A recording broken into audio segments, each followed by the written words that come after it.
Welcome back, everybody, to the Breachers VRML. I'm your host, GibularBob, and today we're here with Ragnarok, currently number 4 in the VRML EU standings. We've got Mark, we've got Casey, we've got Monkey Josh, and we have TJ Clark. How's everybody doing?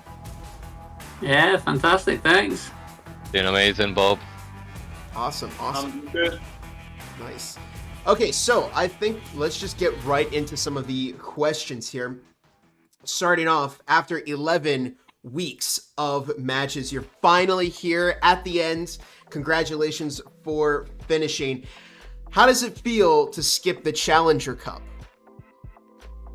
I'll go first. For us, we already knew we were gonna make it up to top 8 minimum, because 4 of us were in Monkey Forge previously, and we managed to get 6th place in season 1. Right. So we already had that knowledge that we would be around that level.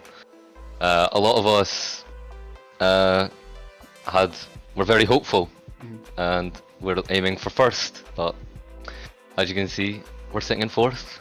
So we'll see where we can move on from there. Yeah, awesome. So I guess that kind of plays into the next question. Where did you expect your team to finish? Did you go in with the idea that you would get in first, or? You can go, Casey. Okay. I personally said in the beginning of the season, I said we're going to place 3rd at least. Right. And we were for half of the season. And then the last 2 weeks kind of screwed us over. But I'm still confident. I'm saying top 3. I'm still confident.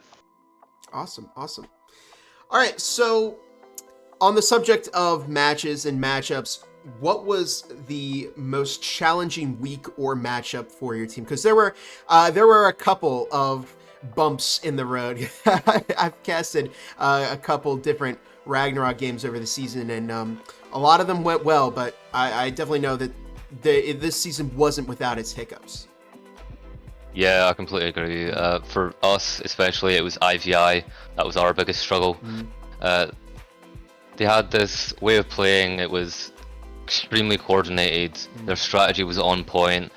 They would never falter. They would lose like 4 rounds, say, and then they would bring it back instantly. They would never give up. They were relentless. And it's just a team that we really struggle to play against. Personally, I mean, I find struggles with flanks on them. They always have a flank watch. It's just picking out these key weaknesses that we've been picking up through scrims and matches to hopefully take that win in the finals.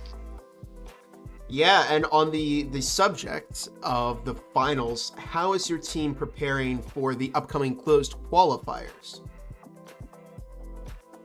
Well, for what I've got planned for the team is just scrims. There's no secret formula to winning. Right. It's just constant repetition. You got to keep playing and playing and playing and playing and practicing as a team. It's the only way that you can get better.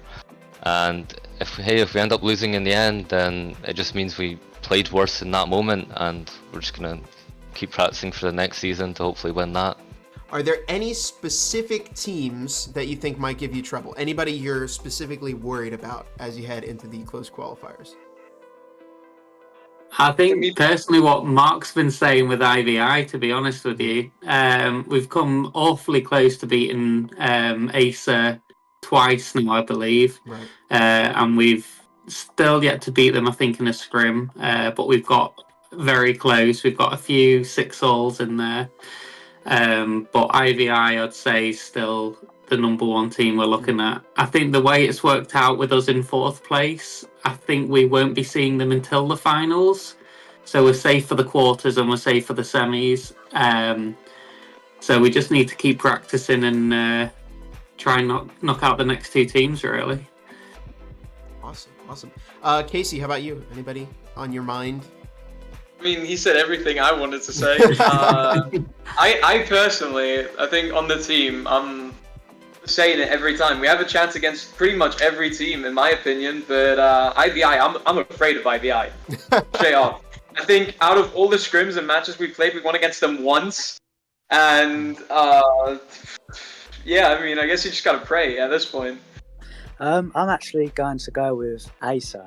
Ah, okay. Because they play completely different to Ivy and it's different to every team. Now, some people might say, oh, it's because of play spacing. But if you took out play spacing, you'd be left with a really good team, like a team that's really coordinated. They're always moving. They're never sitting still. They're always on the move, ready to refrag their teammates, ready to swing.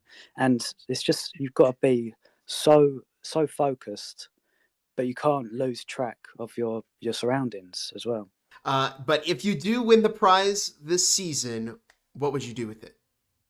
I mean, I'll be putting it towards subscriptions for like AI and machine learning resources because I've got I'm very interested in that industry and I've recently got an internship and a business, so I'm interested in all of that. So that's what I'll be spending my money on. Awesome.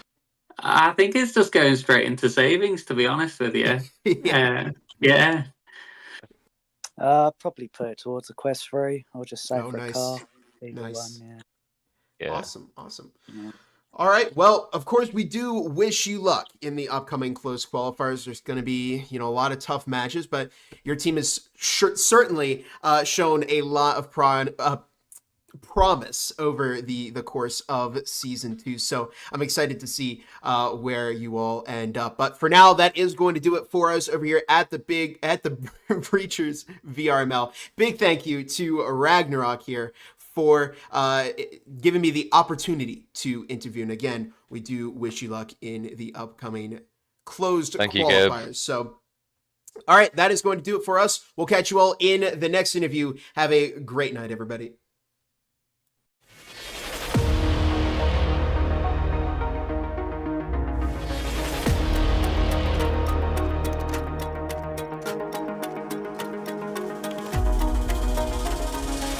There's Taquito again, flying out, rifle in hand, catches 1, 2, 3. Oh no! Big Blue is right on top, what is this? And there's a double kill that comes in from Cozy Conceit into the EMP inside. Oh my god!